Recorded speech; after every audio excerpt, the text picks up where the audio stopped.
Donc, on tombe dans ce qui est nouveau.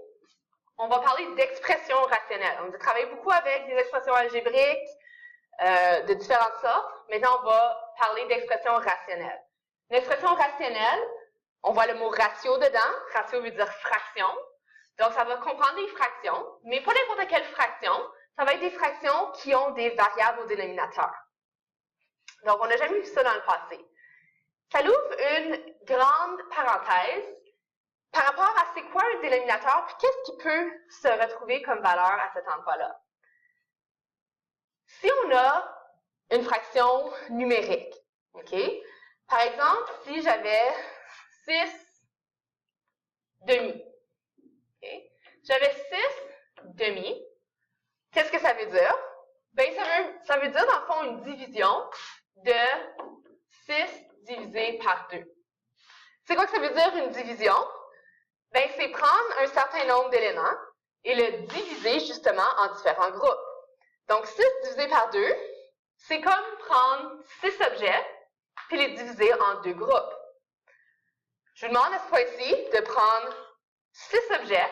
Vous pouvez prendre des petits bouts de papier, des crayons, peu importe. 6 objets avant qu'on continue. Donc, vous pouvez peser pause. Maintenant que vous avez vos 6 objets, prenez vos 6 objets, séparez-les en 2 groupes. Vous allez vous apercevoir que dans chacun des groupes, il y a 3 objets. Et voilà la division de 6 par 2, la fraction 6 demi. Je vais faire la fraction 6 tiers. On va prendre les 6 mêmes objets, on les divise en 3 groupes. Pas de problème. Il va y avoir 2 objets par groupe. On continue, on peut le séparer en 6 groupes. Tout va bien? Je peux placer un objet dans chacun des groupes. Okay? C'est tous des beaux nombres qui tombent quand même assez bien, mais je peux aussi le séparer en, je ne sais pas moi, en 12 groupes. Mais si je voulais le séparer en 12 groupes, il faudrait que je coupe mes objets. Je serais encore en mesure de les placer, avoir la moitié d'un objet dans chacun des groupes. Ainsi de suite pour n'importe quelle fraction là, qui ne compte pas juste. On pourrait aussi continuer comme ça pour n'importe quelle représentation. Le moment où ça ne fonctionne pas, c'est si on essaye de prendre, puis j'ai pris 6 comme nombre arbitraire, ça pourrait être fait en général aussi avec n'importe quel nombre d'objets, qu'on essaye de diviser en 0 groupe. Prenez vos 6 objets, essayez de faire 0 groupe avec. Il y en a peut-être qui pensent qu'ils ont trouvé. Les chances sont que si vous pensez à les trouver, vous êtes mélangés avec ceci. 6 unième.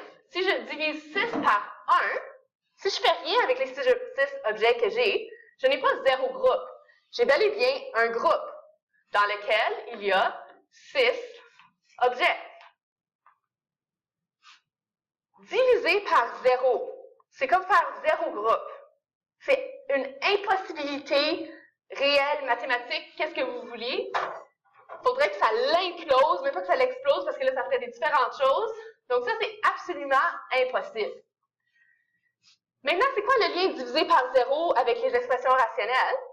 C'est que tout d'un coup, si on a une variable au dénominateur, comme nous le dit la définition, et on sait qu'une variable, en théorie, peut avoir n'importe quelle valeur. Mais là, on vient d'ajouter ce qu'on appelle une contrainte ou une restriction aux valeurs que ça peut avoir. Pourquoi? Parce que peu importe ce qu'on met, on ne peut pas finir avec un dénominateur qui serait égal à 0, parce qu'on rentrerait dans une impossibilité mathématique. Cette impossibilité mathématique-là de diviser par 0 a un mot de vocabulaire précis qui la définit. C'est justement quelque chose qui n'est pas défini ou indéfini. Donc, diviser par 0, ça donne quelque chose d'indéfini. Ce mot de vocabulaire-là, vous l'avez sûrement vu lorsque vous étudiez les pentes. Okay? On avait vu que la pente d'une droite verticale a une pente indéfinie. Algébriquement, quand vous faisiez le calcul, vous arriviez à un nombre quelconque divisé par 0. On voyait que ça donnait une erreur, que c'était impossible. Donc, le même raisonnement sera vrai ici. OK? Donc, Donc, la restriction en question, ça va être que la variable ne pourra pas être égale à la valeur qui fait en sorte que le dénominateur donne 0. Donc, à partir de maintenant, à chaque fois qu'on traite une expression rationnelle, peu importe ce qu'on nous demande de faire avec cette expression rationnelle-là, on doit inclure ce qu'on appelle soit des contraintes ou des restrictions. Allons voir des exemples. Donc, si on regarde, on peut voir qu'on a justement une expression rationnelle. Notre dénominateur contient la variable x. Okay? Maintenant, ce n'est pas automatiquement x qui ne peut pas être égal à 0. Pourquoi? Parce que si vous regardez ça ici, on pourrait dire, si je mettais x qui était égal à 0, bien à ce moment-là, qu'est-ce que ça me donnerait? 3 fois 0, 0, plus 2, 2. Ça me donnerait ça ici. C'est une fraction tout à fait possible. Aucun problème de ce côté-là. Donc, il n'y a pas de problème. Aucune restriction avec un x de 0. Qu'est-ce qui va faire en sorte qu'il y aurait un problème? C'est si tout le dénominateur, donc tout mon 3x plus 2, si ça c'était égal à 0, là ça deviendrait problématique. Pourquoi? Parce qu'on arriverait à ça ici. Oups! On arriverait à 4, si tout ça est égal à 0, divisé par 0. Et on a vu que c'est une erreur, c'est une valeur indéfinie, c'est une impossibilité mathématique. Maintenant, pour gérer ça, il faut qu'on identifie quelle est la restriction de x. Parce que dans le fond, une expression quelconque, c'est un petit peu comme une machine, c'est on rentre une certaine valeur à notre variable, puis on regarde le résultat. Donc, c'est comme si on faisait un petit peu écrire le guide d'instruction d'une machine qu'on vendrait, de façon à ce qu'elle ne brise pas. Donc, une machine à laver, faites attention, vous ne pouvez pas mettre des clous là-dedans, sinon ça va briser. Donc, si on regarde ici, les clous qu'on ne pourrait pas rentrer, mon analogie est peut-être un peu drôle, c'est lorsque tout mon 3x plus 2 va être égal à 0. Maintenant, on voit ici qu'on a une équation du premier degré. On peut résoudre ça rapidement en faisant la résolution. Donc, plus 2 s'enlève en faisant moins 2 de chaque côté.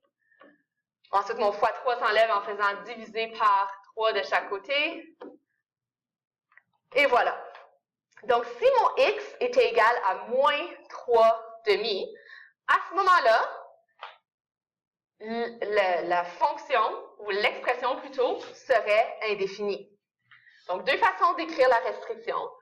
Donc, on pourrait dire si x est égal à moins 2 tiers, c'est indéfini. Ou l'expression est indéfinie. Donc, voici une phrase de conclusion qui serait possible. Ou, tout simplement, on pourrait dire que la restriction comme telle, la contrainte qu'on doit tenir en compte, c'est que x ne peut pas être égal à 2 tiers. Donc, ça, la phrase ou l'étape ici. Réalisez que la règle qui explique tout ça, c'est toujours le fait que le dénominateur ne peut pas être égal à 0. Okay? C'est ça qui est la règle qui explique le tout. On pourrait aussi dire que si le dénominateur est égal à 0, l'expression est indéfinie ou non définie. Si on regarde le prochain exemple, tout à fait la même logique. Okay?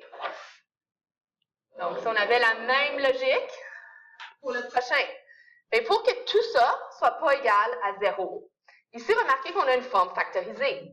Dans une forme factorisée, si j'ai quelque chose fois quelque chose, dès qu'une des deux valeurs est égale à 0, si j'ai 0 fois peu importe quoi, ça va me donner 0. Ou si j'ai quelque chose, n'importe quoi, fois 0, ça va me donner 0. Donc, pour que tout le résultat soit égal à 0, ou plus précisément ici, pour qu'on s'assure qu'il ne soit pas égal à 0, il faudrait que chacun des facteurs ne soit pas égal à 0. Okay? Maintenant, il y a certaines façons ici qu'on peut le voir plus facilement. Hein? Par exemple, si on regarde quoi plus 5 donnerait 0, bien c'est moins 5. Donc, éventuellement, oui, vous pourrez écrire que directement, simplement, x ne peut pas être égal à moins 5. Parce que ça fait en sorte que le résultat du dénominateur est de 0. Parce que j'aurais 0 fois moins 8 qui donnerait 0. On pourrait regarder l'autre aussi, on pourrait dire 3 moins 3 va donner 0. Donc, ça fait tout mon deuxième facteur qui est égal à 0. Ça serait une autre restriction possible. On pourrait le faire directement si on est capable. Ou, pour bien se pratiquer, on pourrait dire, bien, je sais que tout ce facteur-là ne peut pas être égal à 0. Ce qui fait en sorte que x ne peut pas être égal à 3. Maintenant, dans tout ça, c'est quoi la restriction comme telle? C'est la valeur que la variable ne peut pas avoir. Et donc, on aurait deux restrictions dans ce deuxième exemple-là. Notre dernier exemple pour cette première présentation ici, c'est ce qu'on a. Donc, ici, on voit notre dénominateur, c'est m carré plus 2m moins 35. Encore une fois, de la même façon qu'on voit ici, c'est tout le dénominateur qui ne peut pas être égal à 0. OK? Si tout le dénominateur ne peut pas être égal à 0, ça veut dire que m carré plus 2m moins 35 ne peut pas être égal à 0. Maintenant, il y a du monde qui vont partir avec ça, qui vont essayer de tout de suite isoler, par exemple. Je vois souvent quelque chose comme ça ici. Ça, puis là, on essaye d'enlever l'exposant 2, mais ça ne marche pas vraiment, ainsi de suite. Il y a une raison pour laquelle ça ne fonctionne pas, c'est parce que ce n'est pas la bonne méthode pour résoudre une équation du second degré. Donc, la méthode que vous connaissez déjà, dans le fond, on veut arriver à notre forme factorisée. On a vu dans l'exemple précédent que si on a notre forme factorisée, on va être en mesure de trouver quelles sont nos restrictions. Donc, si on a un beau petit somme-produit, on n'a pas de PGFC, donc je cherche un produit de moins 35, puis une somme de 2. Je vais avoir les entiers de 7 et moins 5. Donc, remarquez qu'on réutilise tout ce qu'on a revu auparavant. Et donc, dans les leçons précédentes, on a un coefficient de 1 devant notre m carré. Donc, on peut tout de suite aller à notre forme factorisée avec nos entiers. Donc, si, encore une fois, on veut que tout ça ne soit pas égal à 0, bien, on sait que ni un ni l'autre des facteurs pourrait être égal à 0. Donc, d'ici, on peut, encore une fois, aller directement au fait qu'on sait que, par exemple, si m-5 ne peut pas être égal à 0, ça veut dire que m ne peut pas être égal à 5. Ou on pourrait prendre un petit peu plus de temps, si on ne voit pas ça tout de suite, pour y aller avec notre algèbre. C'est-à-dire que tout le facteur ne peut pas être égal à 0. On isole moins 7 de chaque côté. Et on va voir que, à ce moment-là, notre variable ne peut pas être égale à moins 7. Dans le fond, c'est ce qu'on avait fait un petit peu en accéléré à l'exemple précédent. Si je reviendrai à tout ça, dans le fond, encore une fois, la logique qui répond à tout ça, qui nous amène à trouver nos restrictions ou nos contraintes, c'est le fait que tout mon dénominateur, qui est dans ce cas-ci, x plus 5 fois x moins 3, ne peut pas être égal à 0. Encore une fois ici, second degré, ça veut dire qu'on a deux possibilités. Éventuellement, à force d'en faire, vous allez toujours devoir, bien sûr, factoriser au besoin, mais on pourra arriver à nos restrictions un petit peu plus directement avec la pratique.